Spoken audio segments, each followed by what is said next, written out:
말씀을 좀 나누겠습니다. 여러분을 향한 하나님의 뜻이 있고 마음이 있습니다. 그것은 여러분이 행복하기 원한다는 겁니다. 아멘 합시다. 하나님은 정말 여러분의 인생에 관심이 있는데 행복한 인생이 되기를 원한다라고 해요. 왜냐하면 창세기도 1장에 하나님이 창조하실 때마다 첫째 날 만드시고 둘째 날 만드실 때 하나님께서 만드시면서 하시는 말이 있어요. 하나님께서 복을 주어 가라사대 만드신 모든 것이 보시기에 좋았더라. 그래서 하나님의 창조의 목적은 보시기에 좋았고 복을 주셔서 그 복을 우리의 삶들 가운데 누릴 수 있도록. 그래서 우리 인생은 궁극적으로 행복한 인생이 우리 인생의 궁극적인 본질입니다. 하나님 그렇게 설계하셨고 그렇게 만드신 줄로 믿으시기 바랍니다. 물론 인간의 타락으로 말미암아 죄 때문에 그 행복이 좀 파괴되고 왜곡되지만은 그래서 다시 예수 그리스도로 말미암아 하나님의 자녀가 되고 하나님의 백성이 되었을 때는 하나님의 그 행복이 우리 가운데 회복되는 줄로 믿으시기 바랍니다. 그래서 성경에는 복이라는 단어가 굉장히 많아요.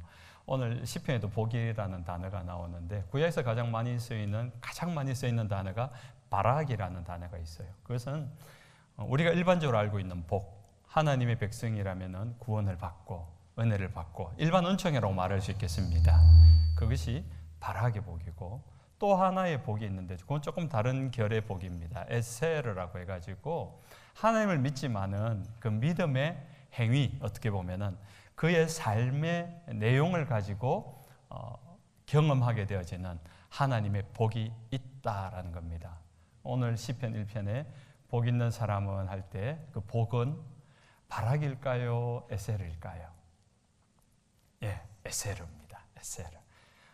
그러면은 우리가 하나님을 믿으면서 누리는 그 구원의 복과 일반 은총이 있지만 그 속에서 플러스 알파가 되어서 좀 더 특별한 하나님의 복을 누릴 수 있는 그 깊은 복의 의미가 뭔가 그 복에 대하여서 우리가 오늘 이 말씀 속에서 좀 찾아보려고 합니다. 시편 1편은 복 있는 사람이란 어떤 사람인가를 정의하고 있습니다. 여러분 복 있는 사람은 어떤 사람이 복 있는 사람입니까? 나는 복 있는 사람이다. 지금 오늘 예배 오신 가운데 나는 정말 복 있는 사람이다. 손 한번 자신 있게 들어. 우리 제일 먼저 손 드셨는데 왜 복이 있다고 생각하십니까? 하나님을 믿는 게 첫 번째 복이고 또 건강 주셔서 감사하고 또 무탈하게 자녀들이 잘 성장도 하고 다 출가를 하셨죠. 용돈 잘 주는가요? 용돈을 잘 주는가요? 부모님께? 네, 그렇죠. 쉽게 말해서 어려운 일이 없다는 겁니다. 근심할 일이 없고 건강하고 세상으로 볼 때는 조금 노골적으로 이야기하면은 돈 잘 벌면 저 사람 복 받았다 생각이 안 드는가요? 하는 일마다 사업이 대박 나고 돈 잘 벌고 공부하면은 원하는 것마다 다 들어가고 승진하고 세상 가운데서 형통하게 되면 그게 복이라는 게 일반적인 사람들의 생각이지요. 그것도 복이지 않습니까? 하나님 복 안에 포함되어 있는 것 아닙니까? 근데 그것이 진짜 복이라면은 성경의 시편 1편은 바뀌어야 되겠죠. 복 있는 사람은 돈 잘 버는 사람이니까 재테크 잘하는 사람이다. 정권 잘하는 사람이다. 투자 잘하는 사람이다. 아까 건강함에 대해 이야기 나왔는데 그럼 복 있는 사람은 건강한 사람이다. 헬스 트레이닝 하는 사람이 복 있는 사람이다. 이렇게 성경이 기록돼야지 맞는 거 아니겠습니까? 돈 잘 벌고 세상에서 성공하고 그런데 시편 1편은 복 있는 사람을 정의하면서 다르게 이야기한다는 거죠. 어떻게 이야기합니까? 죄인의 길, 악인의 길, 또 오만한 자의 길을 가지 않는 사람이라고 좀 다른 용어로 이야기를 하고 있습니다. 성경이 특별히 그렇게 기록하는 이유는 성경은 세상 사람들이 살아가는 생각의 방식과 다른 방식을 이야기하고 있기 때문에 우리가 흔히 돈 잘 벌고 건강하고 무병장수하면 그것이 복이라고 생각한다면 굳이 하나님 믿지 않아도 되잖아요. 굳이 교회 안 와도 되잖아요. 그런데 우리가 하나님을 믿는 이유는 무엇입니까? 세상 사람들이 말하고 있는 그 복과 다른 복이 있다는 것, 그것과 비교할 수 없는 더 큰 가치가 있다는 것, 그것을 하나님은 우리에게 알려주기 원한다는 겁니다. 왜? 행복한 인생이 되기 위해서. 우리에게 두신 원래의 목적과 행복함을 우리에게 회복하게 하기 위하여서. 그래서 하나님은 우리에게 말씀을 주시는데, 이 말씀이 원래는 계명이잖아요. 율법이잖아요. 계명 크게 두 개로 나눠져요. 하지 말할 것과 해야 할 것, 딱 두 가지입니다. 굉장히 쉬워요. 하나님 믿는 건 생각보다 되게 쉽습니다. 하나님의 복을 받기 위해 한다면 이 두 가지만 잘하면 돼요. 하나님 하지 말라 하면 안 하면 돼요. 하나님 하라 하면 하면 돼요. 쉽잖아요. 너무 쉬워요. 그래서 오늘부터 여러분 말씀이 하지 말라는 것 하지 마시기 바랍니다. 오늘부터 하라는 것, 하나님의 말씀이 하라는 것은 무조건 하시기 바랍니다. 그러면 복이 여러분을 따라올 줄로 믿으시기 바랍니다. 오늘 본문 가운데 하지 말라는 게 세 가지가 있죠. 처음에 뭡니까? 죄인들의 꾀를 따르지 아니하고, 제가 노안이 심해가지고 이 원고는 써놨지만 안 보여요 사실. 그래서 죄인들의 꾀 맞죠? 악인들의 꾀네요. 죄송합니다. 악인들의 꾀를 따르지 않는다. 꾀가 뭡니까? 꾀. 어릴 때 별명 꾀돌이. 그런 사람 있죠. 똑똑한 사람 이야기예요. 꾀는 좋은 겁니까? 나쁜 겁니까? 원래는 좋은 건데. 원래는 좋은 건데 사람들이 나쁘게 쓰는 사람들이 많죠. 꾀가 있다 그러면 굉장히 좀 긍정적인 것 같아요? 부정적인 것 같아요? 좀 똑똑하고 지혜롭고 남들보다 다르게 뭔가 명철한 것 같아요. 그런데 그 꾀 앞에 잔자를 붙이면 어떻습니까? 저거 장깨 부리네.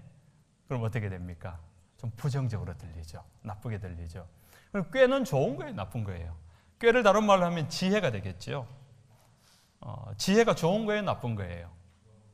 지혜라고 말하면 되게 좋은 것 같아요. 근데 예를 들어서 조폭들이 똑똑한 사람이 지혜를 잘 활용해가지고 불법을 아주 합법적으로 이렇게 사용해서 불합리한 어떤 이득을 가지면 그건 좋은 지혜예요, 나쁜 지혜예요? 나쁜 거죠. 지혜 자체는 좋고 나쁜 게 없어요. 그 지혜를 옳게 쓰느냐 나쁘게 쓰느냐가 결정이 되는 거죠. 그럼 어떤 지혜, 어떤 꾀는 좋은 것이고 어떤 지혜, 어떤 꾀는 나쁜 것입니까? 자, 장깨 부린다. 얘가 꾀돌이에요. 똑똑해요. 어릴 때부터 아주 명철해가지고 말도 잘 알아듣고 행함도 잘하는데 장깨 부려요. 그 장깨는 주로 어떨 때 부립니까? 자기가 어려울 때, 자기 어떤 위기를 모면하려고 할 때, 올바르지 않는데 뭔가를 이렇게 살짝 바꾸어서 자신의 이익을 취득하려고 할 때, 좀 이기적인 용도와 목적을 가지고 사용할 때 그 꾀는 좀 나빠 보입니다. 나빠 보여요. 자기 자신만을 위해서 사용하는 그 지혜로움은 나쁜 지혜가 될 수 있어요. 그런데 내가 가지고 있는 그 똑똑함을 가지고 다른 사람을 도와주고 다른 사람을 위하고 어떤 공동체의 유익을 위하여서 그 지혜를 사용하는 것은 좋은 지혜겠지요. 그런데 오늘 본문은 악인들의 꾀, 악인들의 지혜를 따르지 아니하고, 꾀와 지혜라는 말은 생각과도 연결됩니다. 악인들이 행하는 그 생각은 무엇입니까? 악한 생각이죠. 악한 마음을 품게 하는 거죠. 내 욕심을 위하여 타인을 해치거나 괴롭히거나 손해를 끼치는 일들을 말하는 겁니다. 복 있는 사람은 그런 악인의 생각을 하지 않는다는 거예요. 생각 자체를 하지 않는다는 거예요. 악인들의 생각, 악인들의 마음먹음조차를 닮아가지 않는다는 겁니다. 두 번째는 뭡니까? 죄인들의 길에 서지 아니하고 죄인들의 길. 자, 일단 죄인부터 확인합시다. 죄인은 누가 죄인입니까? 제가 죄인입니다. 죄라는 단어가 하마르티아라고 해가지고 원어를 보면은 관역을 벗어났다, 빗겨갔다 그래요. 이 관역이 뭡니까? 하나님, 하나님의 뜻, 하나님의 말씀, 하나님의 기준. 하나님의 뜻에서 벗어난 모든 것이 죄가 되는 거예요. 그 말은 하나님을 믿지 않지만은 성품이 온순한 사람이 있습니다. 겸손하고 철저하게 법을 지키고 남을 또 잘 도와주고. 그런데 하나님을 믿지만은 이기적이고 욕심부리고 성품이 좀 죄송합니다. 지랄 맞은 사람이 있어요.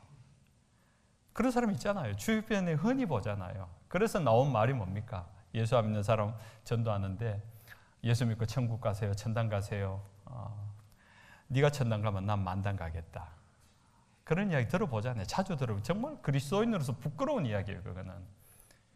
그렇게 복음을 전하는 그리스도인의 삶의 모습이 얼마나 하나님 앞에 아니면 세상 앞에조차 인정받지 못할 정도로 잘못된 삶을 살았으면은 네 같은 삶이 천당 간다면 나는 만당 가고는 않겠다. 네가 가는 천국이라면 나는 가고 싶지 않아. 그것은 천국이 아니야. 정말 우리가 뼈 때리는 말로 받아들여야 되는 말이에요. 그래서 우리는 정말 하나님 앞에서 우리의 삶을 되돌아봐야 되고 또 교정해야 되고 하나님의 말씀 앞에 내 삶을 복종시켜서 뼈를 깎는 그런 복종과 순종함으로 바꿔가야 됩니다. 하나님을 벗어난 모든 삶의 방식들이 죄의 길이라는 겁니다. 죄인들의 길에 서지 아니하고. 길이 뭡니까? 방향을 말하잖아요. 제가 펜실베니아에서 오는데 제일 처음에 380을 타고 오다가 좌회전하래요. 84번을 탁 갈아탔어요. 쭉 1시간 10분을 달려오다가 95분을 갈아타래요. 그 95분 노스로 또 우회전 해가지고 계속 그렇게 따라온 거예요. 방향입니다. 이 세상에서 정말 부지런히 살아요. 열심히 살아요. 정말 시간을 아껴가면서 열심히 부지런히 살아가는데 살아가는 그 삶의 방향이 죄의 길이라면 열심히 살고 부지런히 사는 것, 성실히 사는 것보다 더 중요한 게 있습니다. 방향입니다. 삶의 방향이에요. 조폭들도 얼마나 연구하며 공부하며 노력하고 훈련하는지 모릅니다. 어떻게 하면 사람을 더 공포감을 줄까? 어떻게 하면 사람을 더 잔인하게 죽여서 겁을 먹게 할까? 어떻게 하면 저들을 사기꾼들은 저 사람들이 내 말을 믿게 사기를 칠까? 끊임없이 연구합니다.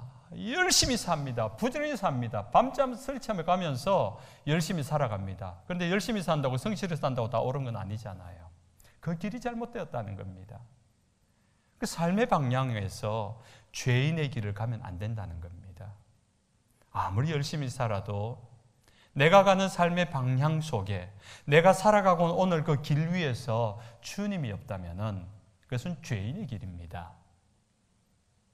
오늘 하루를 살아가면서 내 삶 가운데 주님이 없다면 도덕적으로 윤리적으로는 올바른 삶을 살아갔는데 열심히 살아가고 성실히 살아갔는데 주님이 없다면 주님을 놓치고 산다면 죄인의 길입니다. 그 죄인의 길에 서지 말아야 됩니다.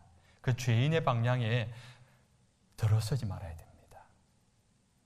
세 번째가 어떤 사람입니까? 오만한 자의 자리에 앉지 아니하고. 오만한 자 싫잖아요. 여러분 가운데 오만한 사람이 있습니까? 그리치 한인교회에서 제일 오만한 사람 누굽니까? 없죠. 우리 권사님이 장로님이라고.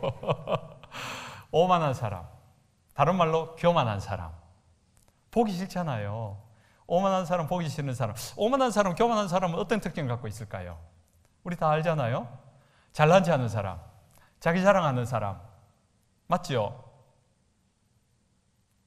권사님, 우리 박지수 장로님이 자기 자랑 많이 하십니까? 세상에 자기만 옳고 부인은 틀리다 그래요? 근데 왜 오만한 사람, 이 사람을 추천해 주십니까? 세상에 자기 자랑만 한다고 오만하고 교만하다 그러면요. 제가 미국 온 지 얼마 안 되거든요. 제가 4년 됐습니다. 깜짝 놀랐는 게 미국 사람 얼마나 자랑을 잘하는지. 자랑을 너무 잘해요.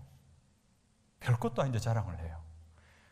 그래서 내가 축구 좀 해봤어 이러니까 자기 선수였대요. 자기 고등학교 때. 축구를 했는데 개발이에요. 뭔 선수? 정말 자기가 악기를 좀 다룬대요. 자기가 연주도 하고 그랬대요. 그래? 야, 정말 한번 해봐 하니까 도레미파솔라시도 수준이에요. 그런데도 앞에 나와서 막 내가 최고다면서 분위기는 임윤찬 분위기예요. 완전히 자기가 무슨 카네기홀에서 연주하는 것처럼. 미국 사람은 정말 당당하게 자랑해요. 그런데 그게 교만입니까? 그게 오만입니까? 아니에요. 거기에 비해서 한국 사람의 정서는요, 너무 겸손해요. 자랑하면 안 되고 또 나대면 안 되고. 그래서 아무리 잘해도 저는 못해요 이러면서, 알고 보니까 뭐 전공자였고, 알고 보니까 프로 선수였고, 이런 수준 좀 돼야지 내가 좀 한다 그러지. 동네 조기 축구하는 걸로는 축구한다 소리 안 하잖아요, 그죠? 적어도 고등학교 축구 선수를 했거나 아마추어 리그도 나갔거나 이 정도 해야지 했다 소리 하지. 근데 미국 사람들이 그렇게 자랑을 하는 걸 보고 어느 날 내가 깨달은 게, 이거는 교만하고 오만한 게 아니구나. 그럼 왜 교만과 오만한 사람의 특징이 뭘까? 기준이 뭘까? 생각했을 때 말씀을 가지고 묵상을 하다가 제 나름대로 결론을 내린 것이 있습니다. 자랑해도 괜찮아요. 여러분 서로 좀 나대면서 나를 좀 자기 PR을 해도 괜찮아요. 그런데 방금 저 권사님처럼 장로님 옆구리를 쿡 찌르면서 잘난 체 하지 마, 교만하지 마, 이 한마디를 들었을 때 장로님이 막 자랑하다가 입을 딱 닫는 거예요. 그 말을 알아듣고 내가 부끄러워지고 겸손해지는 거예요. 그러면 그 사람은 교만하거나 오만한 사람 아니에요. 별것 아닌데 계속 자랑하고 계속 자기 이야기하는데 누가 옆구리를 찔러도 뒤통수를 때려도 자기 할 말 계속 하면서 자기 말만 하는 사람, 다른 사람 말을 절대 안 듣는 사람, 자기 고집, 자기 주장만 남아있는 사람, 보기 싫잖아요. 오만한 자입니다. 교만한 자입니다. 이 사람은요, 다른 사람이 눈에 들어오지 않습니다. 다른 사람을 자기의 발날에 두고 있습니다. 내가 판단하고 내가 정의하는 것이 옳아. 여러분, 교회에서 우리 장로님부터 우리 청년들까지 꼭 명심하세요. 교회는 성도들이 모인 곳입니다. 각자의 신앙의 배경이 있고 각자의 지성이 있고 인격이 있어요. 또 각자의 살아온 삶의 배경이 다 달라요.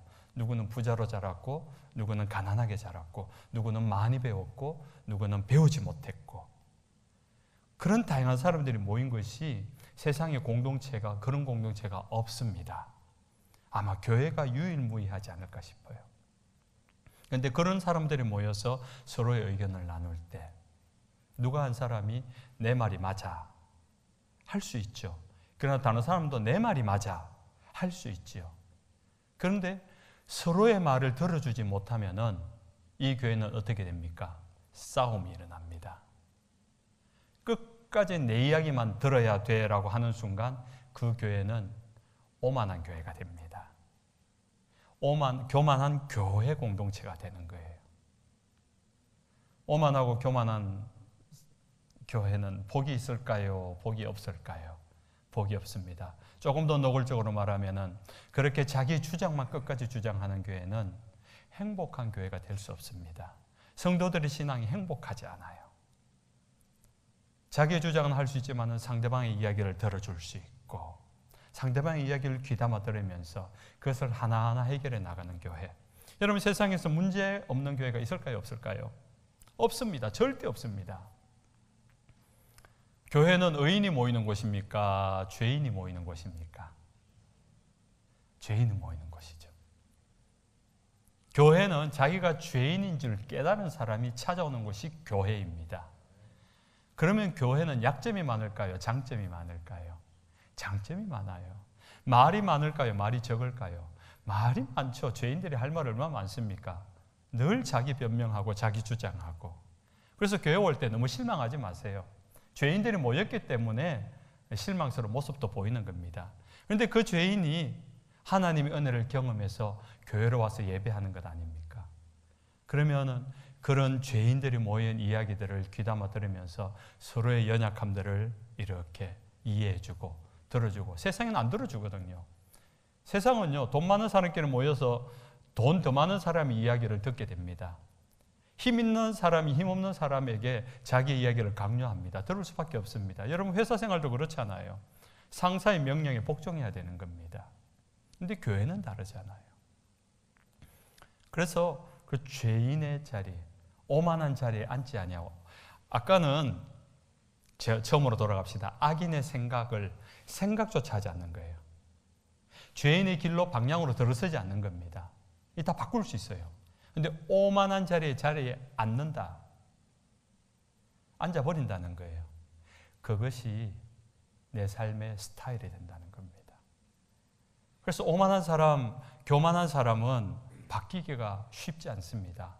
이미 오랜 세월 동안 악인의 생각을 반복해왔고 죄인의 길을 걸어가다가 그것이 익숙해져서 교만하고 오만함으로 자리 잡혔기 때문에 사람이 못 바꿉니다. 성령님만이 그 사람을 바꿀 수 있습니다. 혹교에 그런 분이 보이면은 그런 분을 위하여 기도를 많이 하셔야 되고 잘 돌봐주셔야 돼요. 하지 말아야 될 것을 이야기했습니다. 행복한 사람, 복 있는 사람이 되려면은 악인의 생각, 죄인의 길, 방향, 또 오만한 자의 자리를 잡지 못하도록 해야 된다는 겁니다. 그러면은 해야 될 건 뭘까요? 2절 같이 읽어봅시다. 2절 다 같이. 오직 여호와의 율법을 즐거워하여 그의 율법을 주야로 묵상하는도다. 하나님의 말씀을 주야로 묵상한다. 하나님의 말씀을 즐거워하면서 묵상한다. 여러분 인생 가운데 제일 즐거운 일이 뭡니까? 요즘 제일 즐거운 일이 뭐예요? 우리 청년인 것 같은데 주말에 쉴 수 있는 거. 근데 교회 나와서 찬양팀 하고 그렇답니다. 예, 청년들 피곤하죠. 또 뭐가 있을까요? 우리 제일 사각지대에 있는 음향 영상실에 우리 자매님, 요즘 제일 즐거운 일이 뭡니까? 맛있는 거 먹는 거. 그렇죠. 이 미각이라는 것은 우리 죽을 때까지 잃지 않는답니다. 그래서 최근에 맛있는 거 어떤 거 먹었어요? 불고기요? 집에서 아니면 식당에서? 식당, 맛집에서 이건 제일 좋겠습니다, 여러분. 저희 동네는요, 에이시안 마트도 하나 없어요. 그래서 장 보러 가려면 2시간 가야 돼요. 뉴저지 가든지 필라델피아 가든지. 한국 식당은 뭐 구경도 못 하고요. 와. 근데 뭐 불고기 식당, 맛있는 맛집, 불고기 식당 가는데 동네에 있는 거죠? 좋으시겠어요. 여러분 인생 가운데 맛집을 발견하면은 어떻게 합니까? 다음에 또 가고 싶죠. 또 그러면서 나타나는 게 있어요. 2가지 반응이 나타나는데 젊은 사람은 그걸 사진을 찍어요. 그리고 SNS에 올려요. 그리고 누군가 제일 좋아하는 사람을 데리고 그 집에 데려가서 맛을 꼭 보여줘요. 맛있지, 맛있지, 맛있지. 그게 즐거운 일이에요. 그러면서 또 어디 맛있는 집 없을까? 또 찾아다니게 되겠죠. 그래서 맛있는 집이 있다 그러면 확인하고 싶어요. 찾아가서 이 파스타가 맛있대. 그렇게 찾아서 그것이 자기의 낙으로 삼는 사람이 요즘 많습니다. 그래서 유튜브 채널을 올리고 그걸로 돈을 벌고 뭐 그런 사람도 많고요. 즐거운 일이라는 거는요, 우리가 애쓰지 않아도 저절로 돼요. 여러분 가운데 어떤 즐거운 일 또 있을까요? 예를 들어서 또 골프 치는 분이 모르겠는데 저는 미국에 와가지고 골프를 처음 접했습니다. 저희 동네가 펜실베니아니까 땅이 굉장히 넓잖아요. 골프를 9홀을 치는데 10불이에요. 10불이면은 제가 한국에 있을 때 볼링 치는 것보다 더 싼 거예요. 너무 싼 거예요. 아마 이 동네보다는 훨씬 쌀 거예요. 10불이니까 또 어떤 집사님이 목사님 미국 왔으니까 골프도 한번 쳐봐야 됩니다 해가지고 골프채를 줘가지고 그걸로 치러 갔는데 재밌더라고요. 처음에는 요게 뭐라고. 제가 중학교 때 야구 선수를 잠깐 했었거든요. 날아오는 공도 치는데 서 있는 요 공을 못 칠까 했는데 안 맞는 거예요. 와, 안 맞는 거예요. 합주 요것 봐라 하면서, 그러면서 치면서 내가 원하는 곳에 목표 지점에 보내는 그 재미를 빠지니까 그때 뭘 하는 거니까 TV에 골프 채널을 보기 시작하는 거예요. 예전엔 골프를 봐도 그걸 모르니까 하나도 재미없었는데 나중에 골프 채널만 보고 있는 거예요. 내가 유튜브를 봐도 골프만 보고 있고, 여호와의 율법을 즐거워하여 주야로 묵상하는 도다가 아니라 골프가 즐거워 주야로 묵상하는 일들이 되어버린 거예요. 골프를 하신 분들은 이해하실 거예요. 우리가 뭔가를 할 때 즐거워해야 됩니다. 하나님의 말씀이 즐거운 일이잖아요. 하나님의 말씀을 묵상하는 일은 즐거운 일이라고 하잖아요. 그런데 그것이 복이라 그래요. 즐겁습니까? 직설적으로 묻는 거예요. 여러분, 말씀을 읽을 때 즐겁습니까? 아니요. 맞아요. 안 즐겁잖아요. 저도 목사가 안 되었으면 말씀 읽는 게 별로 안 즐거웠을 것 같아요. 그런데 지금은 골프보다 말씀을 읽는 게 더 즐거워요. 이러실 것 같은데 정말 그래요. 왜 그럴까요? 말씀이 주는 비밀이 있어요. 제 아내는 피아노를 전공을 해가지고 저희 집안이 조금 음악적 집안이에요. 저도 이제 학부 때 전공은 음악이라 가지고 저희 자녀들이 음악에 대한 좀 감성이 있어요. 그래서 꼭 1년에 한 번은 뉴욕 카네기홀이나 뭐 필라델피아에서 하는 임윤찬 순회 콘서트를 꼭 보러 가요. 꼭 보러 가요.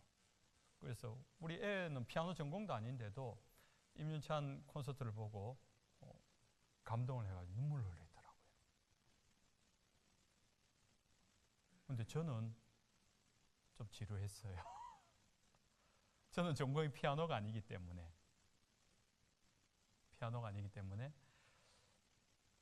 거장의 연주를 들어도 좀 잠 오더라고요. 근데 뭐 제가 가진 전공이 몇 가지가 있어요. 중학교 때까지 했던 것 중에도 뭐 하나 있는데, 씨름 선수를 좀 했었어요. 도민체전에서 동메달 리스트입니다, 제가. 그러면 좀 약간 전문가죠. 그래서 씨름 경기를 보면은 상대편 선수가 어떻게 기술이 들어가는 게 보여서 씨름은 되게 재밌어요. 근데 우리 가족은 아무도 안 봐요, 그거. 그 할아버지 할머니들이 보는 거지 이러면서 아무도 안 봐요. 제가 지금 무슨 이야기 하는 거예요? 어떤 분야든지 지루하고 재미없지만은 그 분야의 전문가가 되고 그 내용을 알게 되면 재밌어진다는 거예요. 여러분, 뭐 혹시 어르신들 중에 당구를 옛날에 좀 치신 분들은 뭐 그러잖아요. 밤에 누워도 천정이 당구 다이로 보인다고. 그런 것처럼 우리가 성경이 왜 재미없는가 하면요, 여러분 성경이 재미있을 때까지 읽어본 적이 없기 때문이에요. 오늘 주보에 보니까 여러분이 1년에 성경 1독을 하는 캠페인을 하고 있더라고요. 자, 솔직히 들어주세요. 작년에도 했을 텐데 작년에 성경 1독 이상 했다 손 한번 들어보세요. 한 분, 두 분, 세 분? 세 분? 밖에 안 계시네. 1독 이상, 그럼 몇 독? 우리 집사님 몇 독? 세 독. 이거는 오만한 거 아니에요? 예, 자랑스러운 거. 우리 집사님은 1독. 1독. 예. 아니, 박정호 목사님 잘못했네. 1년에 1독 목표를 하니까 1독밖에 안 하시잖아. 한 10독 하면은 반 틈만 해도 5독은 할 텐데. 1년에 1독을 하잖아요. 1년에 1독 하면은 성경이 재밌으실까요? 별로 재미없을 것 같죠. 그럼 성경을 안 읽는 사람은, 그 1독도 안 하는 사람은 어떨까요? 더 재미없겠죠. 그러면 그리니치 한인교회 성도들은 지금 성경 읽는 게 재밌을까요? 안 재밌을까요? 안 재밌어요. 안 재밌어요. 그게 당연한 거예요. 박정호 목사님이 아무리 설교를 준비해서 설교를 해도 재미없어요. 우리가 그 분야에 너무 준비가 안 돼 있기 때문에. 그런데 읽기라도 하면은 저희 교회 또 뭐 잘하는 건 아닌데 저희 교회는 그 성경을 지금 캠페인은 90일 성경 일독 읽기를 하고 있어요. 90일, 그럼 1년에 4독은 할 수 있는데 매일 새벽에 제가 영상을 올려요. 매일 1시간 성경을 읽고 그 안에서 내가 묵상한 거를 한 두어 절을 하는데, 그러면 새벽에 오시는 분들은 그것을 가지고 그 1시간을 읽기 하는 것은 하루에 1시간 성경 읽자 이 말인 거예요. 하루에 1시간 성경 읽으면 어떤 일이 일어나는지 아세요? 하루에 1시간 성경 읽으니까 평균적으로 40일에 1독을 해요. 40일 1독을 하면은 창세기 1장을 읽다가 40일 한 달쯤 뒤에 요한계시록을 끝냈을 때 창세기가 아직 그 뉘앙스가 남아 있어요. 그걸 1년 동안 하면요 10독을 합니다. 정확하게 9독 3분의 1을 해요. 성경이 한 10독을 1년에 하게 되면은 성경이 머릿속에 들어올까요 안 들어올까요? 막 그거 갖고 연구하란 말 아니에요. 읽다가 보면은 성경 단어 하나가 내 안에 들어오는 것이 있어요. 눈도 침침한데 눈이 침침할 때 읽어지는 그 단어 하나가 내게 감동을 주는 것이 있다고요. 1시간 동안 읽었는데 1시간 동안 감동하진 않아요. 저도 목사지만 1시간 동안 감동으로 읽진 않아요. 쭉 읽어나가요. 쭉 읽어나가는데 성령님은 내 인성보다, 내 지성보다, 내 지혜보다 더 날카로워서 어느 날 그 말씀을 집어넣는다니까요. 그걸 깨닫게 될 때 그 말씀이 하루 종일 생각나는 겁니다. 마치 보물찾기 같아요. 오늘 또 어떤 말씀을 주실까? 제가 성경 얼마나 많이 읽었을까요? 그런데도 또 읽는데 또 다른 말씀이 보여요. 왜냐하면 그때의 상황과 지금의 상황이 다르고, 그때의 나이 젊었을 때와 지금의 내 나이가 읽을 때가 또 다르고, 작년에 읽었을 때, 아니 지난달에 읽었을 때와 이번 달에 읽었을 때가 또 상황과 느낌과 기분이 다르기 때문에 하나님은 그것을 아시고 그 순간에 주시는 말씀을 통해서 그날 감동을 주시는 겁니다. 그러니까 우리 오늘도 지금 거의 공통점인데, 이렇게 캠페인을 하면서 성경을 읽은 분들이 대체로 연세 드신 분들이 읽고, 우리 교회도 젊은 분들이 한 반쯤 되는데 반은 안 따라와요. 근데 연세 드신 분들이 보통 2독, 3독씩 하세요. 1년에. 읽어보세요. 이것이 재밌을 때까지, 재밌어질 때까지. 재밌어지는 순간이 언젠가 하면은 그 말씀 속에서 어느 날 깨닫게 되는 것이 있어요. 하나님께서 내가 생각하지도 못했던 그 찰나의 순간에 내 심령 속에 집어넣는 말씀이 있어요. 그것은 인생을 바꾸는 말씀이 돼요. 그것이 더 구체화되면은 사람들이 뭐라고 하는가 하면은 내가 오늘 하나님의 음성을 들었다. 내가 오늘 하나님의 마음을 알았다. 깨닫게 되는 겁니다. 그것을 알기 위해서 우리가 성경 공부도 하고 설교도 듣고, 그러면서 하나님의 말씀이 점점 친밀해지도록 하는 겁니다. 하나님의 말씀을 즐거워하고 묵상하는 일이 복이다. 우리는 누구나 다 알고 있지 않습니까? 그런데 안 하는 이유, 다른 일이 즐거운 게 더 많아서 그래요. 다른 일이 재밌는 게 더 많아서 그래요. 제가 새벽에 영상을 이렇게 올리는데, 올리면요 정말로 많은 사람들이 하나님의 말씀을 매일 올려요. 단어 하나만 치면요 그에 관련된 말씀 영상이 얼마나 많은지 모릅니다. 이야기 오늘 처음 들었죠? 와, 그렇게 많다고? 많아요. 그런데 왜 이 이야기 오늘 저에게서 처음 듣는 이야기처럼 듣느냐? 유튜브를 하루 종일 봐도 말씀과 관련된 건 내가 검색 안 해보거든. 내가 성경을 읽다가 오늘 설교 듣다가 오늘 시편 1편 1절부터 3절까지 오늘 설교를 들었는데 궁금한 거 내가 단어만 쳐놓으면 검색하면은 저보다 훨씬 훌륭한 목사님들의 설교가 다 나오고 단어도 다 나오는데 검색을 안 하고 뭐 합니까? 요즘 뭐 연예인 검색하고 가십거리 검색하고 맛집 검색하고 놀러갈, 여름에 휴가 갈 좋은 장소 검색하고 이런 것만 하지. 그래서 우리의 삶들 속에 하나님의 말씀을 묵상하고 즐거워하는 일. 묵상이 뭡니까? 메디테이션이잖아요. 이 메디테이션이라는 단어와 약품을 의미한다는 메디슨이라는 단어가 같은 어원인 거 아시죠? 좋은 약이 있어도요, 그것을 먹어야 돼요. 먹고 그것이 속에서 분해가 되어야지 약 효과가 난다 그러잖아요. 통증이 있을 때 타이레놀 먹을 때 이것이 몸 안에서 녹아서 내 안에 흡수가 되어야지 그 진통 효과가 생기는 것처럼 하나님의 말씀을 읽고 삼켰을 때 그것이 내 안에 분해가 되고 흡수가 되는 것, 깊은 묵상입니다. 이 묵상이라는 단어가 히브리어로 하가라고 하는데 이걸 생각하고 속삭이고 읊조린다 그래요. 유대인들은 어린아이가 말을 떼기 시작하는 순간부터 모세오경을 암송합니다. 낮게 읽어주면서 계속 반복해서 읽어요. 그러다 보면 암송이 되는 거죠. 하나님의 말씀을 묵상한다는 것은 반복되는 겁니다. 반복하는 거예요.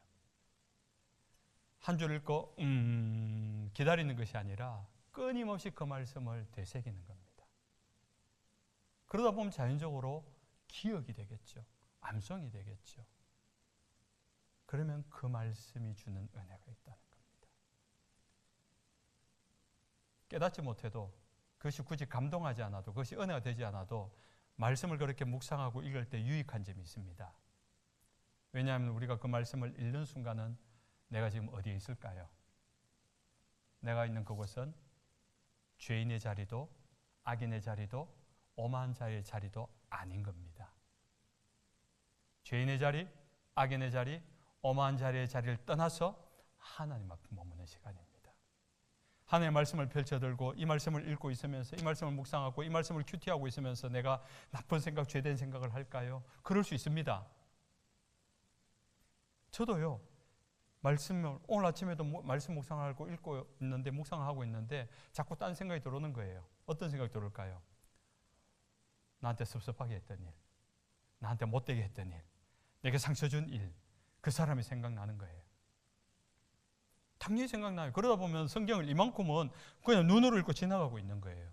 그런데도 계속 읽습니다. 왜 계속 읽는 겁니까? 그렇게 계속 읽다 보면은 내 안에 상처받은 일들, 내 안에 섭섭했던 일들, 나한테 상처를 주었던 그 일들이 점점점 묻혀가는 거예요. 우리가 아무리 신앙이 좋아도요, 여러분에게 대어놓고 여러분 상처를 두고 여러분에게 억울한 일을 시켰을 때 상처되잖아요. 목사 상처 받을까요? 안 받을까요? 받습니다. 저는 그래도 이렇게 좀 보면은 단단하게 생겼잖아요. 우리 박정훈 목사님은 열이잖아요. 말 한마디에 막 열여가지고 여러분한테 절대 말 못해. 알아요, 제가 그 성품을. 혼자 막 삼켜서 돌아가서 자기 잘못으로 생각하고 그럴 사람이지. 저는 그러지 않습니다. 저는 막 혼냅니다. 저 같은 목사 만난 거를 감사하십시오. 우리가 하나님의 말씀을 묵상할 때는 적어도 죄인의 길, 악인의 길에 서지 않는다 했습니다. 하나님 앞에 머무는 시간이라 그랬어요. 그 하나님의 말씀 앞에 머무는 그 시간 동안은 그 죄된 생각들, 상처들이 내 안에 더 이상 자리 잡지 못하게 하는 거예요. 상처가 될 수 있어요. 섭섭할 수 있어요. 아파할 수 있어요. 미운 마음 생길 수 있어요. 사람이기 때문에. 그런데 하나님의 말씀 묵상하지 않으면요, 그 상처가 묵상이 된다니까요. 그 아픔이 묵상이 된다니까요. 계속 그 사람이 생각이 난다니까요. 그래서 자리 잡는 거예요. 자리 잡는 거예요. 그것이 자리 잡으면은 내 안에 미움이 되고, 그것이 뿌리가 깊어지면은 증오가 되고, 그 뿌리가 열매 맺으면요 복수심이 되는 겁니다. 한번 보자. 하나님 복 주시겠습니까? 주실 수가 없어요. 얼마나 세상에 나에게 상처의 화살을 날리겠습니까? 알지도 못하면서 그 지나가는 말 한마디를 나를 정죄하고 나를 비판하고 나에 대한 험담하고 뒷담화하고 그것이 들려올 때 성도들은 그냥 교회라도 옮겨버리면 그만이지. 안 보면 그만이지. 목사는 상처받았다고 떠날 수도 없잖아.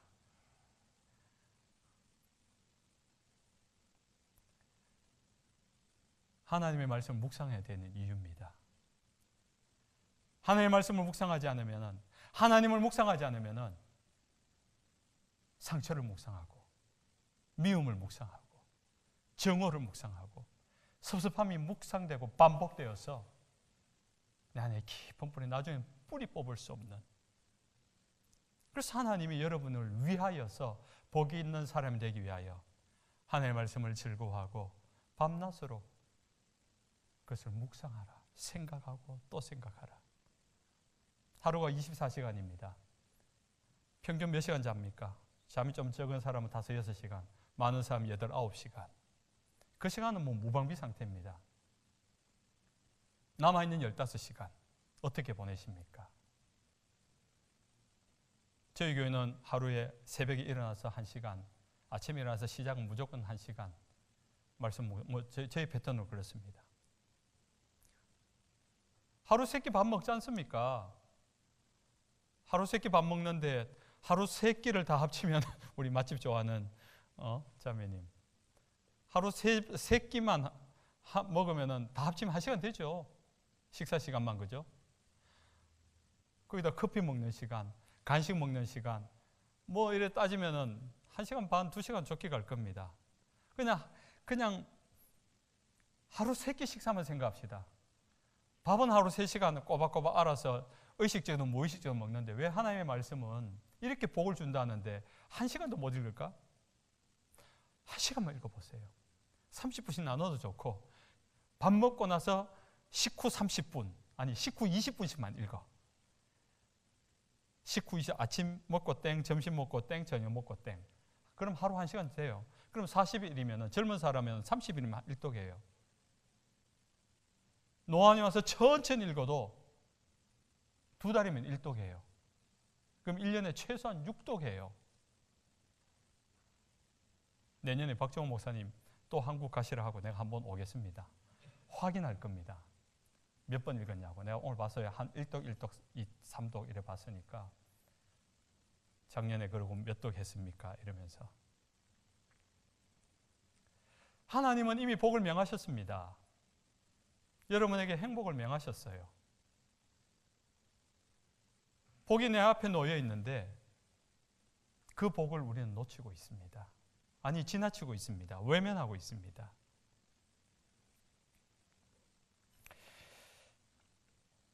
자, 그렇게 복 있는 사람에게 또 놀라운 하나님의 약속의 마지막 말씀이 있죠. 그는 시냇가에 심은 나무가 철을 따라 열매를 맺으며 그 잎사귀가 마르지 아니한 같으니. 여러분, 이런 나무 본 적 있습니까? 철을 따라 1년 사시사철, 봄, 여름, 가을, 겨울 1년에 열매 4번 맺히는 나무 본 적 있는 분? 없죠? 없습니다. 지구상에 없는 나무예요. 근데 요한계시록 22장에 보면요, 이것이 더해요. 달마다 열매를 맺는다 그래요. 이상하죠? 성경에 우리가 보지 못했던 그 나무를 왜 기록하셨을까? 이상주의인가요? 우리가 태어나서 한 번도 본 적이 없는 나무, 철마다, 봄, 여름, 가을, 겨울마다, 요한계시록에는 똑같은 나무가 나오는데 달마다 1월 달에 열매 맺고 2월 달에 열매 맺고 3월 달에 열매 맺고 1년에 12달을 열매 맺네? 이런 나무 본 적 있습니까? 이런 나무 있으면 집에 한번 키워보고 싶죠? 1월 달은 오렌지가 열리고 2월 달엔 사과가 열리고 3월 달엔 배가 열리고 4월 달엔 딸기가 열리고 대박 아닙니까? 이런 나무 심었으면 좋겠습니다. 그런데 하나님의 말씀을 즐거워하고 주야로 묵상한 자에게 복이 있는데 그가 시냇가에 심은 철마다 열매를 맺는 나무가 된답니다. 그것이 요한계시록 성경의 마지막 장 22장 2절에 어떻게 말합니까? 강 좌우에 생명나무가 있어 12가지 열매를 맺되 날마다 그 열매를 맺고 그 나무 잎사귀들은 만국을 치료하기 위하여 있더라. 무슨 나무? 생명나무. 창세기 1장에 나오는 그 생명나무, 에덴 동산에 있었던 하나님 나라에 있었던 그 생명나무. 요한계시록에는 생명수 강가에 심겨져서 달마다 열매를 맺고 그 열매와 잎사귀로 말미암아 병든 자들이 치유하게 되는 너무너무 신령하고 너무너무 아름답고 놀라운 나무. 우리가 하나님의 말씀을 묵상하고 하나님의 말씀을 즐거워하며 살아갈 때 생명수 강가에 심기운 나무처럼 우리의 인생이 그렇게 무럭무럭 자라간다는 겁니다. 하나님의 말씀을 즐거워하면서 묵상할 때 우리의 인생이 하나님 나라에 뿌리를 내리며 이 땅을 살지만은 환난과 고난과 서로 공격함과 상처줌과 디데임 속에 살아가는 이 엉망진창의 나라 속에 살아가지만은 우리의 삶의 뿌리는 하나님 나라의 깊은 뿌리를 내리고 그 생명의 열매를 맺어가는 생명나무로서의 삶을 살아가게 된다는 겁니다. 그것은 우리가 초반에 말했던 이 세상에 돈 좀 가졌다고 복받았다, 승진 잘한다고 복받았다, 건강하다고 잘 산다고 복받았다, 그런 개념과는 전혀 다른 개념의 복입니다. 하나님을 그런 가치를 두고 하나님을 즐거워하면서 그 말씀을 날마다 묵상하며 그 앞에 머무는 삶. 오늘 하루 15시간 내가 살아있는 동안, 눈 떠 있는 동안 1시간의 삶의 시간을 하나님 앞에 있었다면 내일은 1시간 10분씩, 아니 5분씩만 늘려가 보십시오. 그렇게 말씀을 묵상하고 그렇게 하나님 앞에 즐거운 삶이 될 때 여러분의 인생은 이 세상의 그 어떤 복으로도 비교할 수 없는 하나님의 놀라운 복, 그 신령한 복, 그 영광스러운 복을 보게 될 것이고 알게 될 것이고 가지게 될 줄 예수님 이름으로 축원합니다. 오늘 말씀 생각하며 한번 기도하십시다.